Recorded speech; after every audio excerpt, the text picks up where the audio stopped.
கிறிஸ்துவுக்குள் அன்பான சகோதர சகோதரிகள் அனைவருக்கும் வணக்கம். இந்த காணொலி மூலம் உங்கள் அனைவரையும் சந்திப்பதில் மிக்க மகிழ்ச்சி. பயம். உலகில் உள்ள அனைத்து மக்களும் ஏதாவது ஒன்றை குறித்து பயப்பட்டு கொண்டிருக்கிறார்கள். நாமும் நம்முடைய வாழ்க்கையில் ஏதாவது ஒன்றை குறித்து பயப்படுகிறோம். எதிர்காலத்தை குறித்த பயம், இறப்பை குறித்த பயம், குழந்தைகளின் பாதுகாப்பு மற்றும் அவர்களின் வாழ்க்கையை குறித்த பயம், உடல் ஆரோக்கியம், நமது வேலை, படிப்பு, நோய், நம்முடைய பலவீனம், இப்படி நிறைய காரியங்களை குறித்து நாம் பயப்படுகிறோம். பயம் நம் வாழ்வில் சில பாதிப்புகளை உண்டு பண்ணுகிறது. முதலாவதாக, பயம் நம்முடைய உடல் ஆரோக்கியத்தை பலவீனப்படுத்துகிறது. 2, பயம் நம் மகிழ்ச்சியை பாதிக்கிறது. 3, நாம் செய்ய வேண்டிய காரியங்களை செய்யும் திறனை அளிக்கிறது. 4, நம்முடைய சிந்திக்கும் திறனை இழக்கச் செய்கிறது. 5, தேவன் கொடுத்த சத்தியங்களையும் வாக்குத்தத்தங்களையும் நம்ப விடாமல் செய்கிறது. 6, பயம் நமது ஆன்மீக வளர்ச்சியை தடுக்கிறது. 7, பயம் நம்மை தேவனிடமிருந்து பிரிக்கிறது. சரி, இந்த பயத்தை எப்படி மேற்கொள்வது? முதலாவதாக, நம்மை உருவாக்கிய தேவனை நம்பி அவரிடம் சரணடையும் போது நம்முடைய பயத்தை மேற்கொள்ள முடியும். சங்கீதம் 23:4 சொல்கிறது, நான் மரண இருளின் பள்ளத்தாக்கிலே நடந்தாலும் பொல்லாப்புக்கு பயப்படேன், ஏனெனில் தேவரீர் என்னோடு கூட இருக்கிறீர், உமது கோலும் உமது தடியும் என்னை தேற்றும் என்று. தேவன் என்னோடு இருக்கிறார் என்பதை முழுவதுமாக அவர் நம்பியிருந்தார். அதனால்தான் அவரால் சொல்ல முடிந்தது, நான் மரண இருளின் பள்ளத்தாக்கிலே நடந்தாலும் நான் பொல்லாப்புக்கு பயப்படேன் என்று. இன்று நாமும் தேவன் நம்முடன் இருக்கிறார் என்று உணரும் போது நம்மாலும் நம்முடைய பயத்தை மேற்கொள்ள முடியும். அந்த விசுவாசம் நமக்கு இருக்க வேண்டும். ஏனென்றால் தேவன் எல்லா நேரத்திலும் எல்லா இடங்களிலும் நம்முடன் இருந்து கொண்டிருக்கிறார். இந்த உண்மையை நாம் ஆழமாக உணரும் போது, அவர் என்னுடன் எப்போதும் இருக்கிறார் என்று விசுவாசித்து வாழும்போது நம்முடைய பயத்தை நாம் சுலபமாக மேற்கொள்ள முடியும். இப்போது இந்த கேள்வியை நமக்குள் கேட்டுக்கொள்ள வேண்டும். தேவன் என்னோடு இருக்கிறார் என்பதை நாம் விசுவாசிக்கிறோமா? தேவன் எப்போதும் நம்முடன் இருக்கிறார் என்ற உண்மையை உணரும் போது பயத்திலிருந்து வெளியே வர முடியும். இரண்டாவதாக, நம்முடைய பயத்தை குறித்து தேவனை நோக்கி ஜெபம் செய்யும் போது நம்முடைய பயத்திலிருந்து நாம் வெளியே வர முடியும்.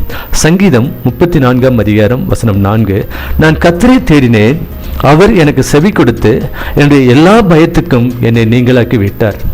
இந்த வசனத்தில் நாம் பார்க்கிறோம், தாவீது சொல்கிறார், நான் கர்த்தரை தேடினேன், அவர் என்னுடைய எல்லா பயத்திற்கும் என்னை நீங்களாக்கி விட்டார் என்று.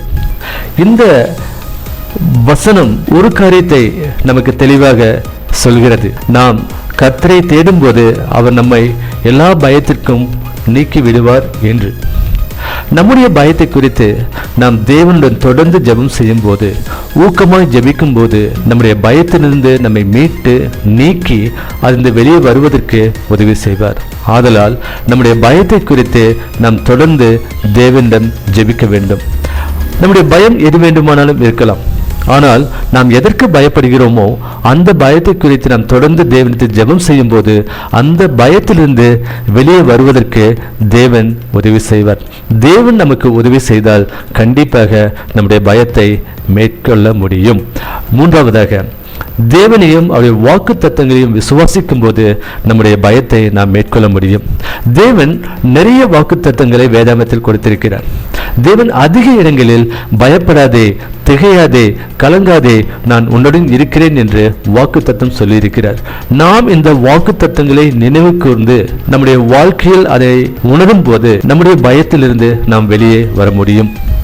நான்காவதாக, நம்முடைய பயத்தை குறித்து வெளிப்படையாக பேசி உதவி பெற்றுக் கொள்ளும் போது நம்முடைய பயத்தை நாம் மேற்கொள்ள முடியும். 2 தீமோத்தேயு 1:7 சொல்கிறது, தேவன் நமக்கு பயமுள்ள ஆவியை கொடாமல் பலமும் அன்பும் தெளிந்த புத்தியும் உள்ள ஆவியையே கொடுத்திருக்கிறார் என்று. வேதம் இங்கு சொல்கிறது, தேவன் நமக்கு பயப்படக்கூடிய ஆவியை தராமல் பலமும் அன்பும் தெளிந்த புத்தியும் உள்ள ஆவியை கொடுத்திருக்கிறார் என்று.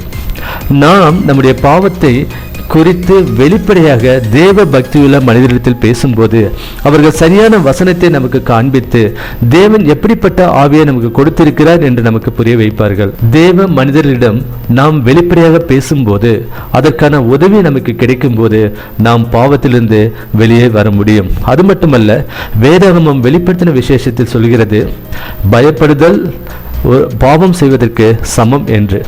ஏனென்றால் பயப்படுகிறவர்களும் அவிசுவாசிகளும் பொய்யர் இப்படி நிறைய பாவங்களை குறித்து சொல்லும்போது பயமும் அதுக்குள் வருகிறது.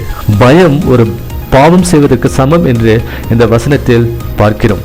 நாம் பயப்படாமல் இருக்க வேண்டும் என்றால் பயத்தை குறித்து நாம் வெளிப்படையாக பேச வேண்டும். வெளிப்படையாக பேசி நாம் உதவிகளை பெற்றுக்கொள்ளும் போது நம்முடைய பயத்திலிருந்து நாம் வெளியே வர முடியும். ஐந்தாவதாக, தேவன் நிறைய இடத்தில் சொல்லியிருக்கிறார், பயப்படாதே, நான் உன்னுடன் இருக்கிறேன் என்று. தேவன் நம்முடன் எப்போதும் இருக்கிறார் என்கிற உண்மையை நாம் உணரும் போது நாம் பயத்தை சுலபமாக மேற்கொள்ள முடியும். உபாகமம் 31:8 சொல்கிறது, கர்த்தர் தாமே உனக்கு முன்பாக போகிறவர், அவர் உன்னோடே இருப்பார், அவர் உன்னை விட்டு விலகுவதும் இல்லை, உன்னை கைவிடுவதும் இல்லை, நீ பயப்படவும் கலங்கவும் வேண்டாம் என்றான். ஆமேன். தேவன் நமக்கு முன்பாக போகிறார், நம்மோடே இருப்பார், அவர் நம்மை விட்டு விலகுவதும் இல்லை, நம்மை கைவிடுவதும் இல்லை. எனவே நாம் பயப்படவும் வேண்டாம், கலங்கவும் வேண்டாம். இந்த வசனத்தில் நாம் பார்க்கிறோம், தேவன் நமக்கு முன்பாக எப்போதும் சென்று கொண்டிருக்கிறார், உன்னை விட்டு விலகுவதும் இல்லை, உன்னை கைவிடுவதும் இல்லை என்று தேவன் நமக்கு வாக்குத்தத்தம் கொடுக்கிறார். மேலே கூறிய எல்லா வசனங்களும் ஒன்றை நமக்கு தெளிவாக விளக்குகிறது, தேவன் நம்மோடு இருக்கிறார். எனவே தேவனை முழுவதுமாக நம்பி வாழும்போது நம்முடைய பயத்தை மேற்கொள்ள முடியும், நல்லொரு வாழ்க்கை வாழ முடியும். இன்று நாம் ஒரு முடிவெடுப்போம். நாம் பயமில்லாமல் வாழ வேண்டும் என்றால் தேவனை சார்ந்து தேவனை நம்பி வாழும்போது நம்முடைய பயத்தை மேற்கொண்டு வாழ முடியும். நம்முடைய பயத்தை மேற்கொள்வோம், சந்தோஷமாக சமாதானமாக வாழ்வோம். தேவன் உங்களை அனைவரையும் ஆசீர்வதிப்பாராக. ஆமேன்.